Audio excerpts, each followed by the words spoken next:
We'll start here today with what's looking.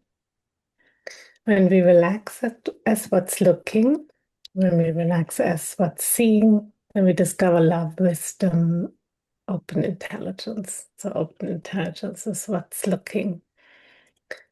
Also, when we stop thinking for a moment, what remains? And there's an alertness and clarity, a natural presence, open intelligence, just naturally present. We don't actually need to do anything to find it or to look for it. So we rest as open intelligence in open intelligence for short moments, repeated many times until it becomes more and more obvious.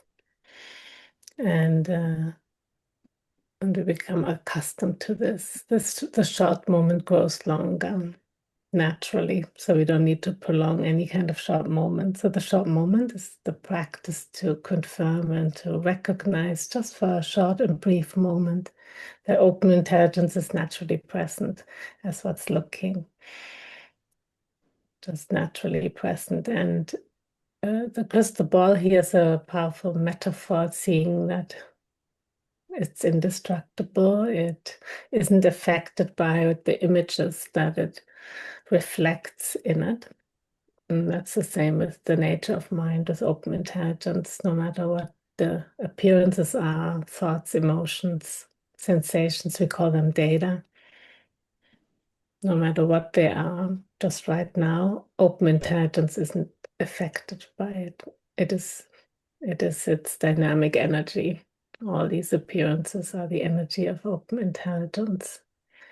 So like the reflection in the crystal ball. And we get to know more and more that our mind, open intelligence, is indestructible. And so we rest free and relaxed. We rest deeply in the powers of great benefit, open intelligence.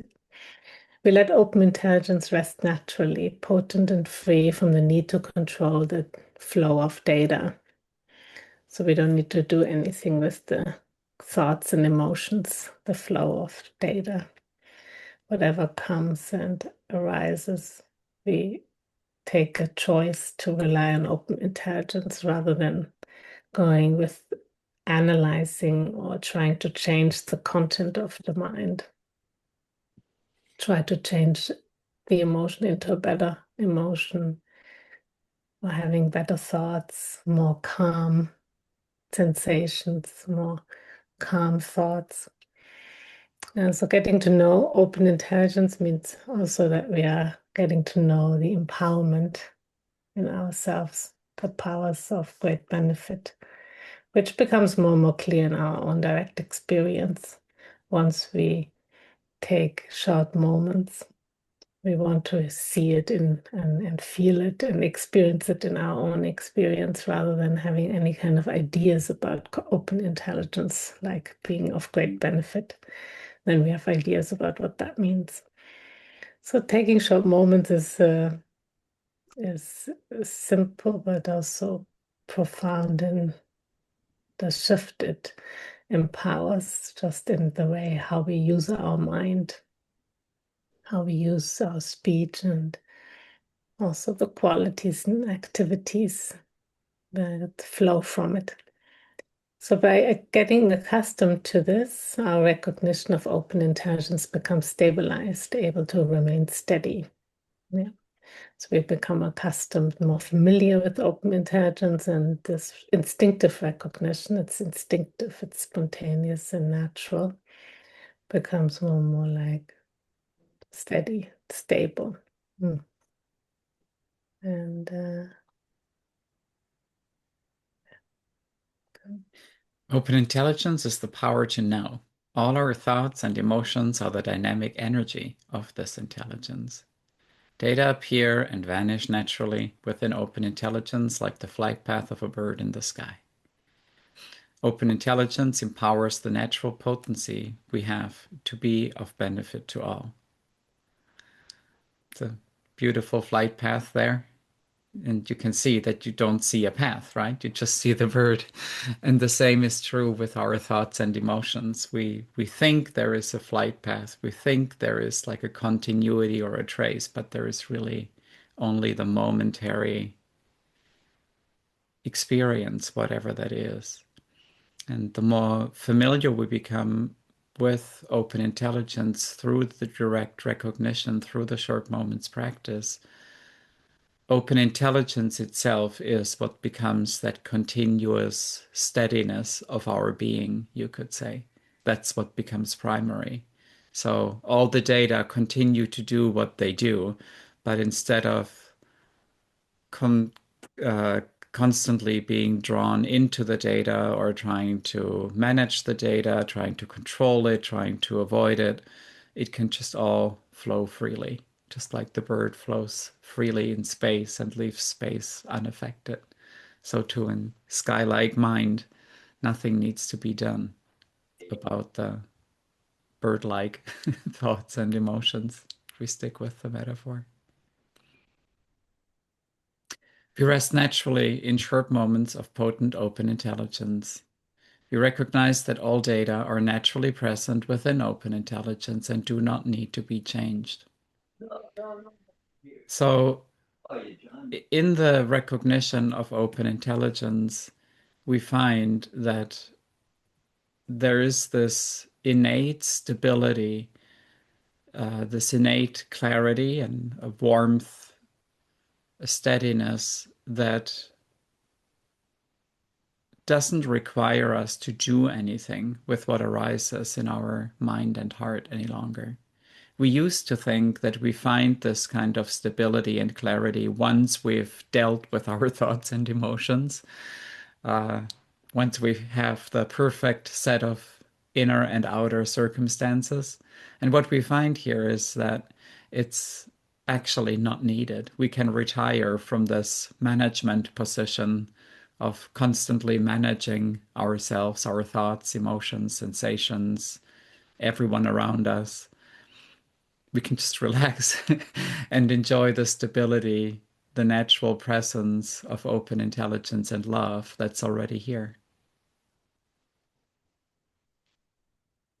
The introduction to open intelligence may be sudden, but it is usually followed by gradual adjustment to the potency of open intelligence to empower all daily activities.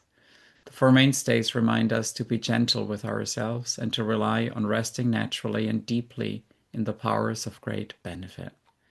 Yeah, so the real shift, if you will, is the actual introduction to open intelligence, to really unerringly and clearly be introduced to that and to know what that is decisively in our own experience. And from then on, there only is the deepening, the furthering of that instinctive sense that that is who we are and that nothing poses a threat to that open intelligence and love.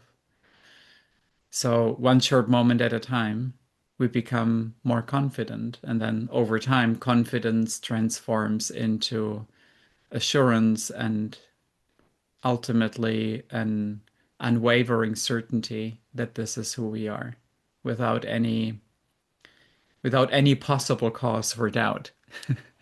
Initially, there are probably many things that can raise doubt is if this is really true, or if I can really do this, or could I really be this with exactly the kinds of thoughts and emotions that I have? And over time, we then end up with enough short moments that we become completely convinced and certain. And the four mainstays is the support that we have in the short moments teaching. There's the teachers like Katya and me here with this call. There are other teachers. There's of course C.G. Rinpoche, who is the founder and has many teachings online and continues to teach.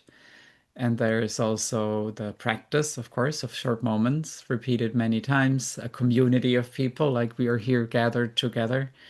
And then there is all the teachings, the practice is so supported by becoming increasingly clear with the nature of mind as it's laid out in these texts that we're reading here today, and also as we go through other teachings over the course of our practice.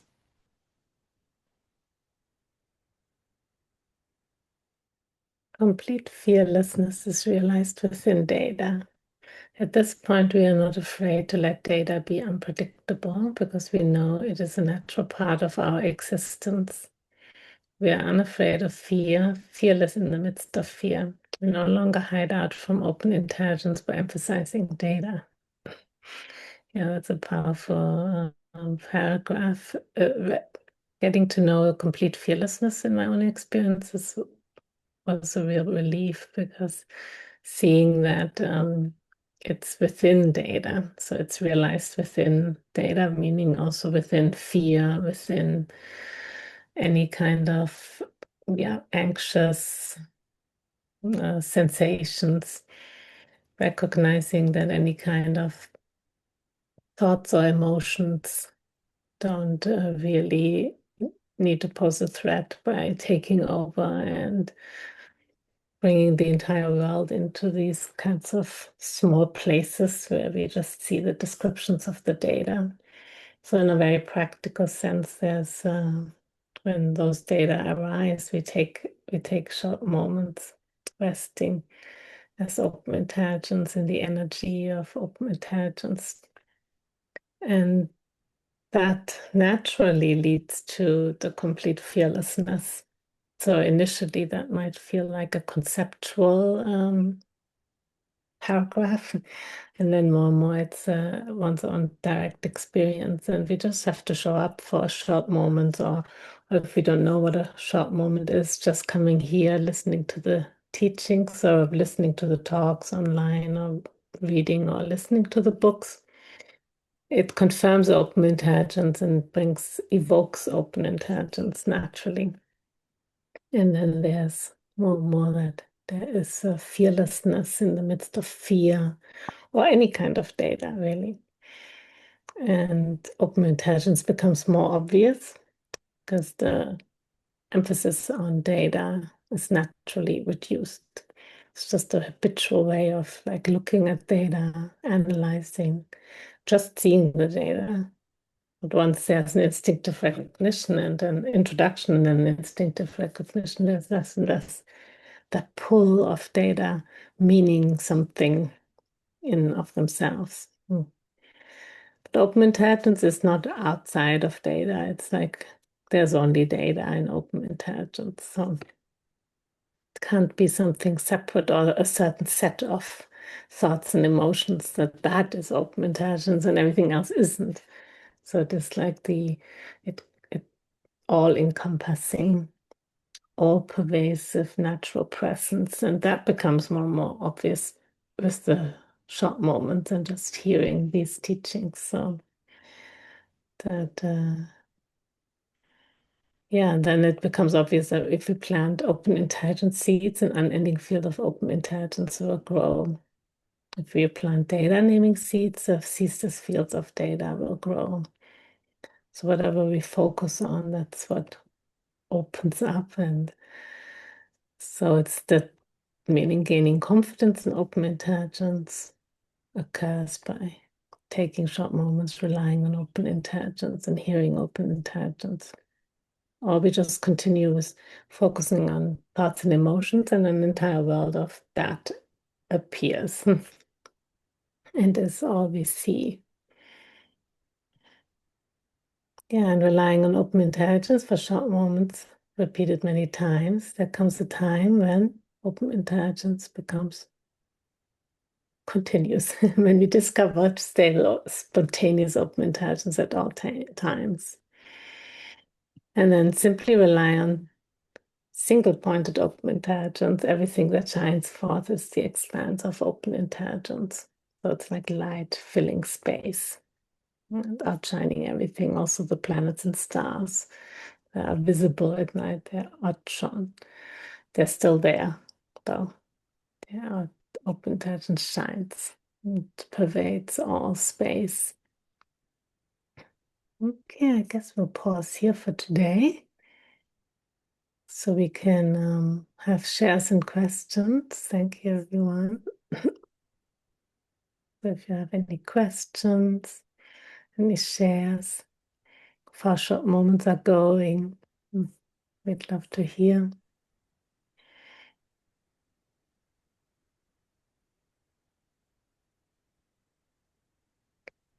Can you hear people? Yes, perfect. Hello, Oh, Randy. that's very good. Welcome. Mm. That's very good. Can I ask a question? Yes, please. I'm Randy from Greenwich, Connecticut.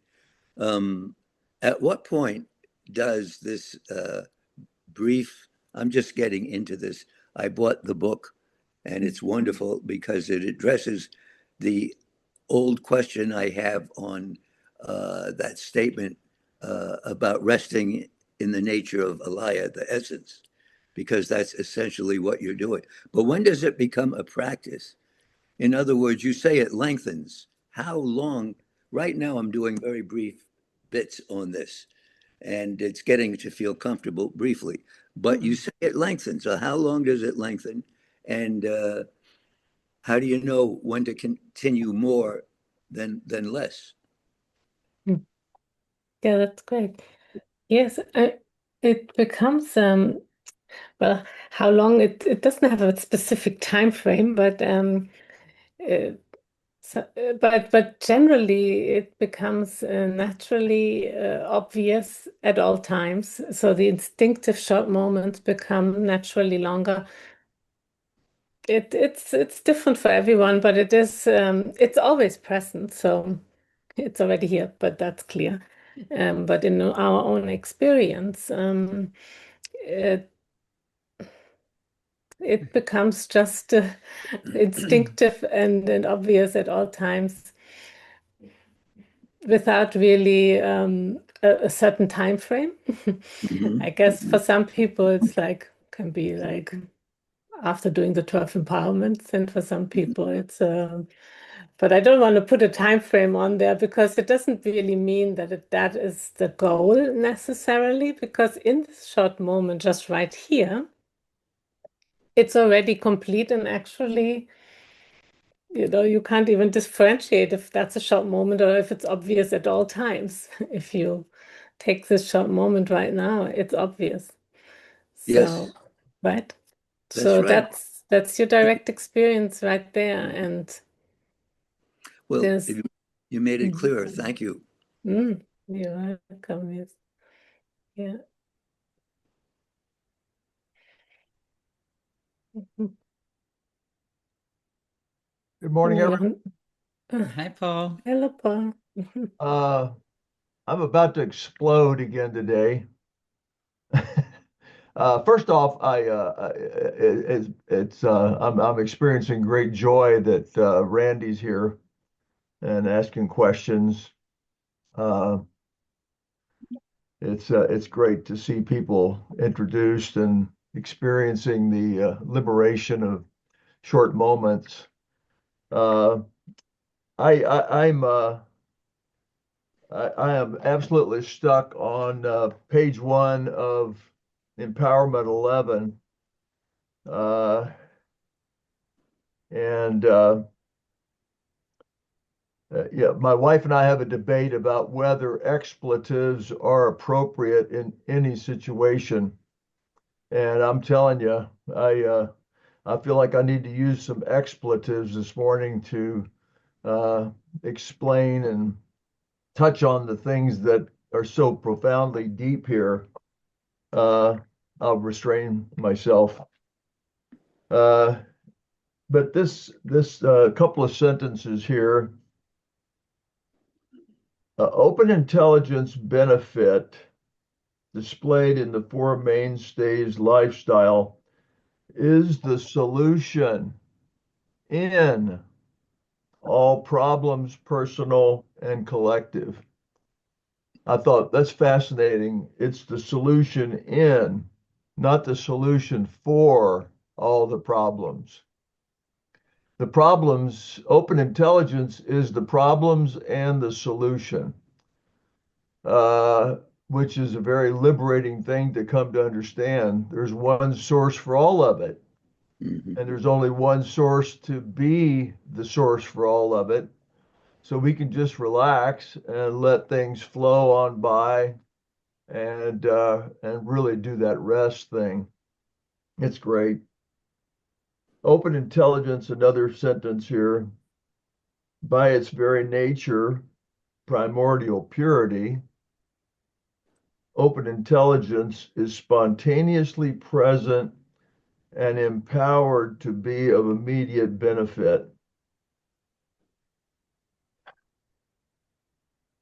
We got this ongoing, spontaneously out of nowhere, without explanation experience that we call daily life. It's just this ongoing experience that we just don't think about. We just don't recognize. It's so commonplace and so everyday that we don't pay attention to the what the hell's happening here. Sorry. Mm. It's just remarkable that if you just look at the dynamic of day in and day out living on this planet for 70 or 80 or 90 years. And I think I said this before to someone else. It's like we're under the water and some kind of a pond, and we have no idea what's above the surface. We're just swimming around down here doing day to day without any sense of what's above the surface. I noticed there's a surface above me. What's out there? But we're just so caught up in what's happening here in this body of water that we just don't think about it. But it's quite remarkable. It's this spontaneous presence.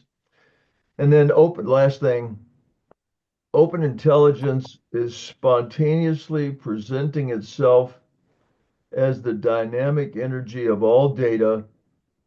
Thus, all data are primordially pure benefit. Everything and everyone, everything and everyone whatsoever is the display of primordial purity, spontaneous presence, and dynamic energy of open intelligence, like a rainbow in the sky.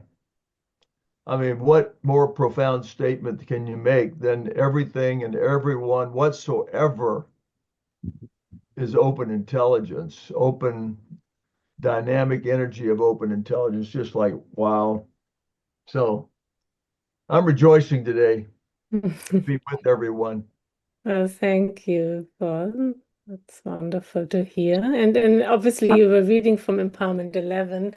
It's great for those who may be the first time here, knowing about this is the fundamental teaching. It has 12 parts. And Empowerment 11 is obviously sits on the process of, well, so to speak, process 1 through 10, which is is the introduction to open intelligence, and then brings in open intelligence into all aspects of our lives, all relationships, all the data, basically everything. So that in Empowerment 11, where it really speaks and opens up the all-pervasiveness of open intelligence and the spontaneous presence and all day and night, basically waking and sleeping, dreaming, everything. And so this is very profound, like you shared, and beautiful sentences you highlighted there. So thank you for that. And obviously the first 10 empowerments have, so to speak, a process that actually are the instinctive recognition, but they bring it really directly into our experience through the questions that are put there and through yeah, just looking at our lives from the vantage of open intelligence. Basically, that's the invitation. Yeah. So it's a very, Well, yeah. Yeah, please. Candace's teaching, all the videos I've watched, reading the book was just totally mind blowing. But to do the 12 empowerments over a number of months was It was a whole nother level of understanding and impact and having that instinctual recognition. I mean, like the conviction really does dawn with it. So it was great. Oh, thank you. That's great. Thank you, Paul.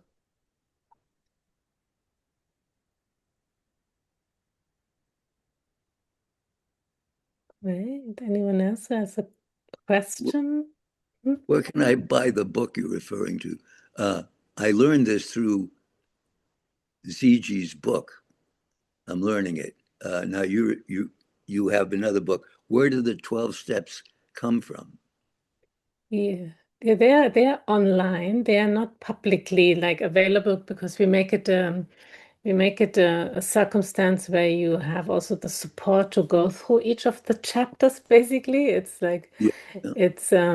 it's 12, it's a body of text, 12 parts, and with videos and audios and then the support of a trainer just to go through the questions.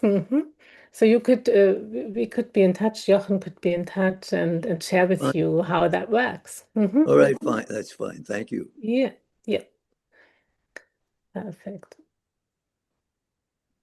Did you come to this meetup through the app? Did you No, get I came up, I'm reading a book, the book? and somebody in the author of that book mentioned in brief this book, Ah, Rest, by Ziji Rinpoche. And I started reading that, and I said, "This is the answer I've been looking for uh, right. through Dojin, but I don't get much from that through the car, through the however many sayings a day. Rest in the nature of Alaya, the essence. That's their saying. So Yeah, this is very similar. This right, is right. really a projection of that. Yeah, yeah, And then through the book, I found your website. yeah. So we could give you, Jochen can give you his email address so you could touch Good. in with Jochen, maybe on the chat if you see that there. Mhm. Fine, fine. Mm-hmm. Thank you. Great. Thank you. And yeah, anyone else? Also, maybe it's anyone who done the 12 empowerments or is in the 12 empowerments or anyone new, obviously. Yes, Peter.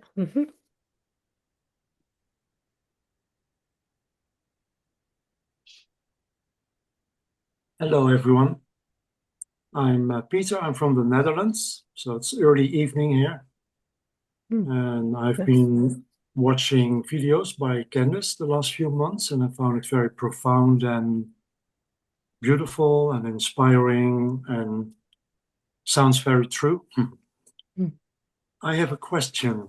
I'm on a spiritual path for many years now, and the last several years I keep feeling a lot of fear and anxiety. I am wondering in this path if you are also looking for unconscious convictions. For example, I found in myself a deep belief of not being good enough, not being spiritual enough, etc., etc., etc. How do you, on this path, work with these things? Are you searching or looking for unconscious beliefs that still keep me stuck or take me over? I cannot stay aware in all these unconscious beliefs. How do you work with that or look at that? Yeah, great question. And that was exactly why Rinpoche or Candace, how she's called in the videos at the time, came up with the 12 empowerments. Because people kept, she gave these teachings, like meetings that are also called satsangs, right, in some circles. And she noticed people kept asking similar questions. And no matter how often she answered the question, the same kind of question always came up. And so she wrote the 12 empowerments so that instead of her answering the question, people can find the answer to their question by going through the teaching. And a big part of that's an empowerment. The first three empowerments are establishing a foundation, you could say, where we go into the practice and more of like the, how it works, like what open intelligence is, what data are. But then in empowerment four, that's a deep dive into exactly what you're describing, like what are my beliefs and assumptions about myself, and how did that play out in my life, essentially. So it's a review, you could say, an inventory of the baggage that we've accumulated over time. And it's not so much like I've done work like psychology. I studied psychology and and before the empowerments have already done a lot of turning over the stones to look what's under them. But in the 12 empowerments, the difference that made all the difference for me was that it wasn't then about analyzing and going, because I found that with my psychological tools, the analyzing just became kind of endless. There's always more to analyze. So the beauty of the empowerments also is that we see the pattern of these beliefs and assumptions. And once you see the patterns and the dynamics that play out and have a general clarity for the kinds of beliefs and assumptions that have accumulated over life, so to speak, we don't need to dig endlessly anymore because there is just an instinctive sense of when I'm caught up in the beliefs and assumptions or when they're operating my way of being with myself and in the world, in that moment of recognition that this is what's happening, they automatically self-release. And the empowerments are, Kati mentioned this before, that they're essentially about the instinctive recognition. Another way to look at the empowerments is they are a short moment slowed down over 9, you could say steps or like a process, but once you're familiar with this loop, it becomes so instinctive and natural that through repeated practice, it stabilizes itself. So, initially, one of those beliefs, the anxiousness you mentioned, like getting to know what that's like in our being, in our body, what that feels like, what the triggers are is helpful. But then to introduce in the moment of recognizing that that's what's happening, to introduce the short moment, it softens the tension and the anxiety from within. It's no longer this enemy that I have to, like I used to meditate in order to not feel anxiety. And then anxiety was still like the enemy that I was trying to wrestle with prayer, then with psychology, and then I used meditation. But the game was still the same. I was trying to defeat the anxiety in a way. And with the practice of short moments, the tension around this way, like the sensation of feeling anxious just relaxes. And it's no longer this enemy that I need to overcome. Does that make sense? Absolutely, yeah. Yeah. It's yeah, Good. sure. And it simply is so difficult for me not to try to get rid of the Yeah. anxiety. It's Mhm. such a strong instinctive impulse. And I'm aware that now more and more that I'm using a spiritual approach to get rid of the anxiety. And I realize that it's not that then there's still a separation between who I really am and what I want to achieve. I'm still a seeker Yeah. for something, but it's so, yeah, I still find it very difficult to relax in the fear or in the anxiety. I think that's the thing. It's to simply relax in it and accept it. Right. And and that's very natural. So uh, one of the most relieving instructions in the teaching is just practice when it's comfortable and easy. And Yeah. then naturally those bigger Mm. like challenges will become easier. Mm. And then also, like we said, the teachings are like the 12 empowerments specifically are just so helpful in both understanding more that that's what's going on, but you already understand it, but also then to gain trust that it's actually safe to do that. And then to have the other mainstays like teachers, community, like we're all here and everybody knows what it feels like to slowly inch our way into allowing a little bit more of anxiety for a moment. And it's not, you mentioned the word accept, and I don't want to go too much into it, but that's one of the things I try to do. I try to accept it, but then I'm still like trying to accept it so that it goes away. I I make a peace treaty with an enemy, hoping, that that will somehow keep me safe. So it really is. It's a tricky one, and it takes this repeated recognition, the repeated practice, and also the sense of innate stability and safety, like that metaphor of the crystal ball. The more we not just understand, but experientially see that we, as the crystal ball-like nature of mind, are completely stable and clear, regardless of what arises. That's how we naturally can allow these challenging emotions to flow through us. We don't even need to try. Like as soon as I try, it's already too much effort. So in the moment that you notice any kind of tension in the practice, relax back as what's looking, what's aware of that tension, and rest there. Just again for another short moment. And sometimes it might be ping-ponging so many times between tension, relaxation. And that's just okay. We've all done this for however many times we've had short moments of tension and going into the tension or struggling with it. And now we practice short moments of relaxing and resting mind and body in the direct experience. And over time, even the most stubborn data uh, can relax.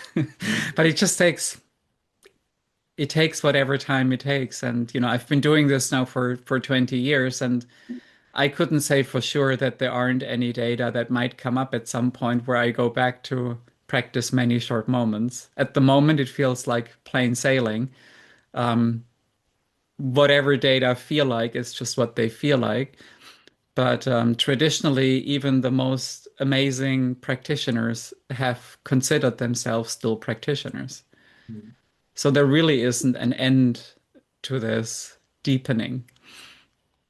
Right. So just knowing already what you've seen is so precious, and to rest and relax in that preciousness and the like, how amazing it is that you already know the true nature of mind as yourself and essentially understand the nature of the struggle also with that is already such a gift. And from then on, just doing whatever it takes to make it more obvious and experiential is beautiful. Yeah, thank you. Very clear what you say. And what especially resonates is the part that I can practice when I feel more relaxed or when I feel not anxious. But, Mm-hmm. and to use that opportunity to make it more stable, I guess. So when I feel okay or good, to practice then it seems that probably that's much easier than when I'm in the middle of fear or anxiety. Mm. Yeah.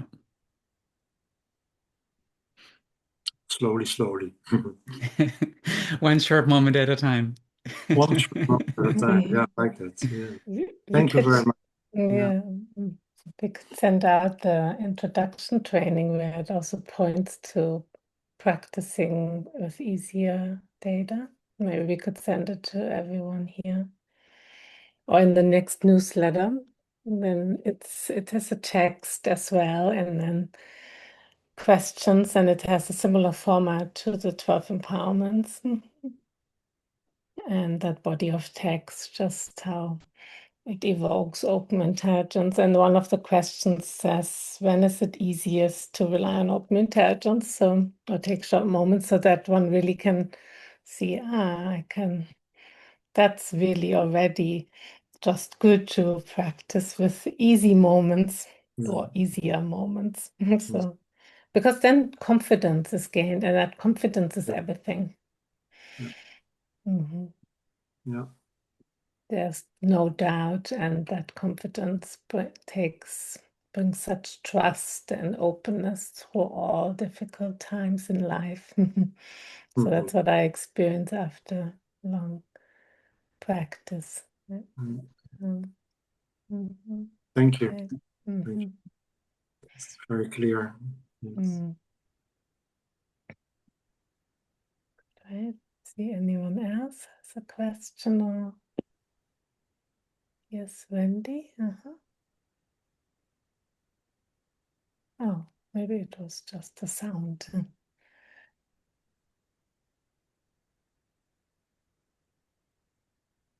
Yes, Robert.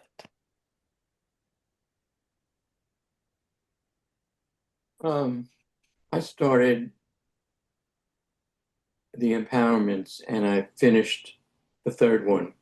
And what's it's like a phenomenon to me because I'm reading this and it's like things are changing.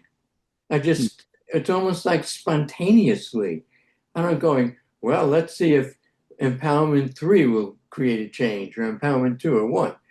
And it's like I observed this in my life and it's just the first 3. And it's been an amazing thing. And it doesn't really matter that I've come to these meetups for months and months. I don't really care why it's happening. It's not important to me. But that it is happening, and it gives me more clarity. And the other interesting thing is with the questions. I just I was not the greatest student. It's a long time since I was in school, and music was my thing, so that was cool. But now I sit down and do these questions, and it's not like, oh man, questions. Who wants to answer? And it's just like it's a part of life. Here we are. These are the things that you do, and you just do them. So it's been quite splendid. And I wanted to ask you guys another question about if I've listened to so many tapes of Candace's, and I've read stuff, but a lot of tape listening. And she talks a lot about that, why do you have to look for what you are when you are already what you are? It's not something like that. It's like, yeah, that's a good question. So is it that we've been programmed for so long by all these different parents and school, and I really wasn't affected by clergy because I never did any of that. But I've read many books. In fact, there was an enlightened moment. I've studied A Course in Miracles for quite a long time, and they make a lot of emphasis on getting rid of the ego. And my wife, she knows what I'm into, and she's been into it too. It's like, why does the ego now become an enemy? Whatever that means, the ego. And it's always like when I conquer the ego, then I'm whole again. It's like, and I'm not putting A Course in Miracles down because it has a lot of beautiful explanations of things. Very nice. But that, which is a big a big part of it, it just didn't make sense, because then you're on the search again. You're on the search for what is going to bring me peace, what will bring me joy, what will bring me happiness. And then to go back to what Candace says, you're already peace and joy. So my question being, do you think it is because of all the programming from different aspects of our life that they have such a powerful force and hold on us that we have to keep being reminded of that we already are kindness and joy and peace and all this? And so it doesn't really matter so much, but it's interesting how many people are on a search and how many people are still, they're looking for something to bring it. And yet she's talking about that we already are that, which really, really hit me. So do you think that we keep recycling what we've been told and what we've been kind of made to believe, or we accepted the belief in all this stuff? Anyway, Yeah. that's my Yeah, powerful. Well, thank you for sharing, Robert. It's great to hear your experience, also with the 12 empowerment.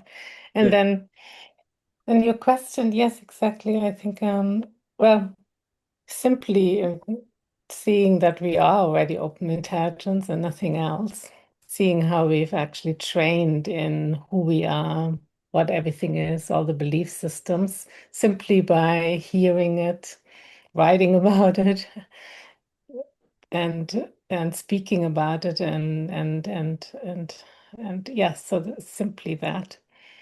And the same process is with the 12 empowerments. We just hear who we are, and naturally you can see the 12 empowerments also about hearing, listening, reading, and writing open intelligence.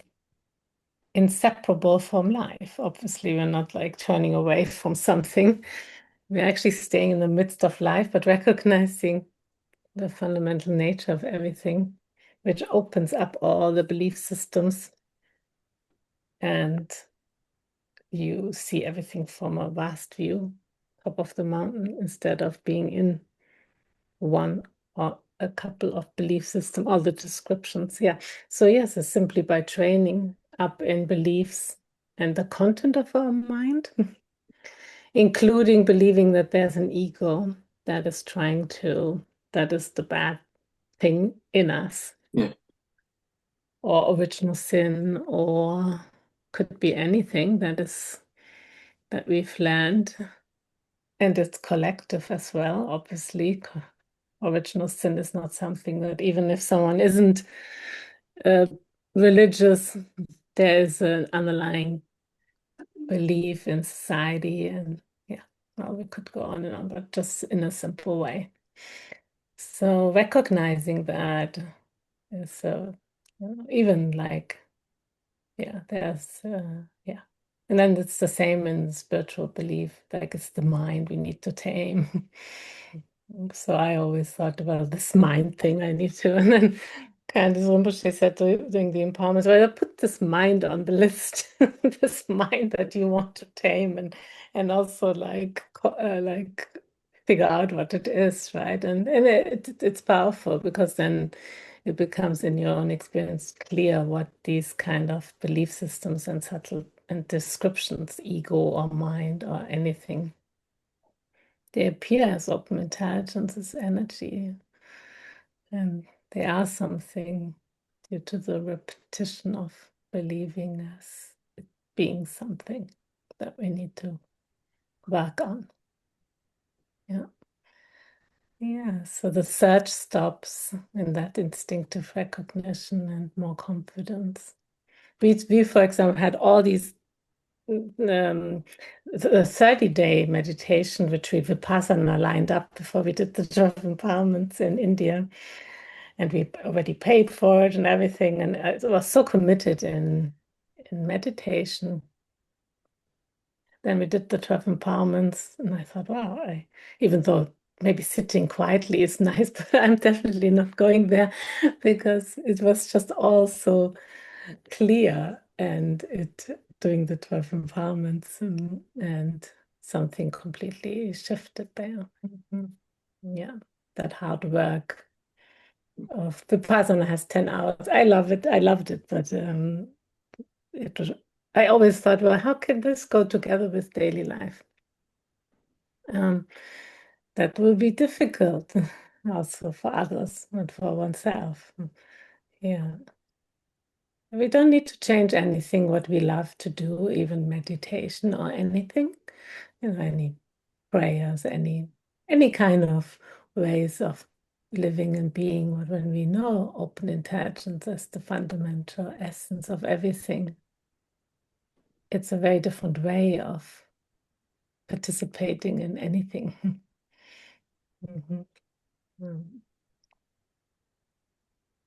Everything gets better, basically. Okay, somebody was speaking. Yes, please. Oh, maybe it was just sound. Right. Yes, so there was a bit of longer answer to to your question of, in a simple way, it's really like we train up in data and beliefs, or we train up in open intelligence, and then they're all inseparable. Thanks. Thank you.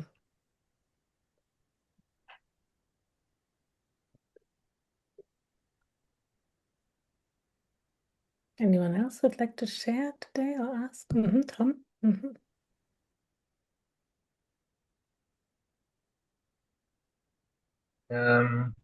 Yeah, I just wanted to say, I just finished the 12 empowerments like a week ago, and yeah, it's really, really, really powerful. Yeah, and like I mentioned before a few weeks ago, what I think is so unbelievably strong about the practice is actually the practicality in daily life. I've never been a spiritual person.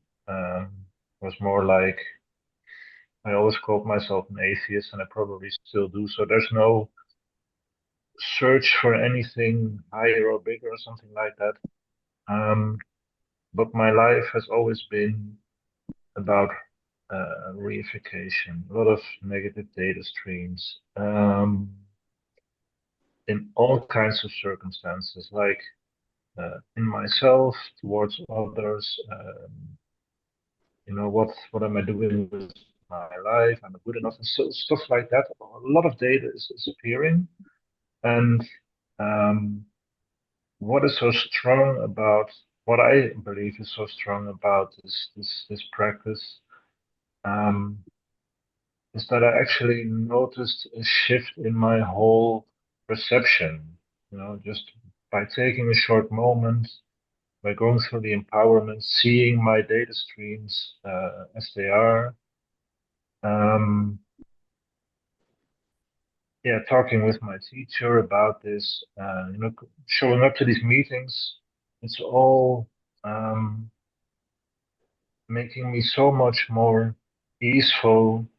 And I do still have a lot of data around myself and around a lot of things, but somehow there is yeah, a calmness about this. I mean, for instance, if I can share this for instance, today, I had this another training, sort of anti-aggression training for my job. I work in the store as a floor manager, and we do have a lot of issues with aggression. And we had this meetup with a few other colleagues, some trainers, and we did some role play, certain situations. And in the past, I was always extremely tense about stuff like this. Like, oh, what are people going to think about me when I'm in front? And will I make a fool out of myself? Stuff like that. And I noticed today, yeah, there was actually a lot of rest and ease. I was like, well, we're just going to let it all be.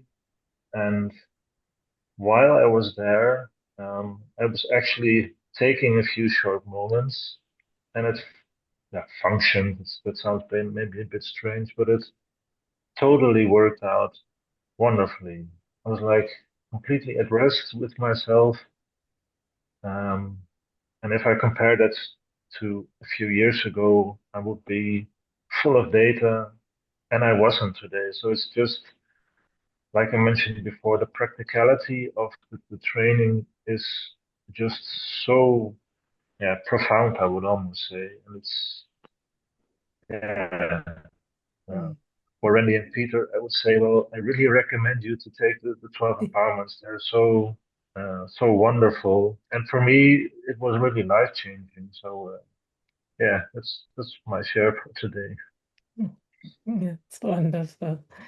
Thank you, Tom. That's powerful.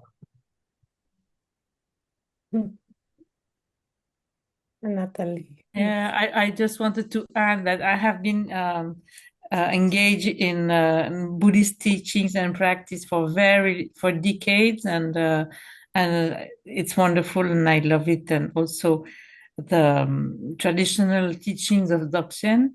But this framework, these 12 empowerments and the four mainstays, there is something special in which it's our daily life, it's our data streams, our own emotion, sensation. I mean, we are atomizing our lives through this path, this teaching, and it is unique. I have in my whole life, I have never met such a wonderful blend, of Dzogchen and I mean, it's a practice applied to ourselves and to the whole. I mean, we are ourselves as the dynamic energy of open intelligence, and this is really unique. So I also would recommend, as all the friends here in the panel, yes, yeah, it's really wonderful. And I mentioned when I'm still attached, there is some grasping to some difficult thing, or even some pleasing thing, I mean, appearance in my life. So it is kind of detached from the open field of open intelligence. But as soon as I can remember, short moment, poof, it reintegrates and something open. It's very difficult to describe it with words, but yeah, this is fantastic. It's truly fantastic. So thank you so much. Thank you so much. Natalie. Also for being available and everything. Yeah. Thank you. Thank you. Thank you. That's beautiful. I really feel it in your words.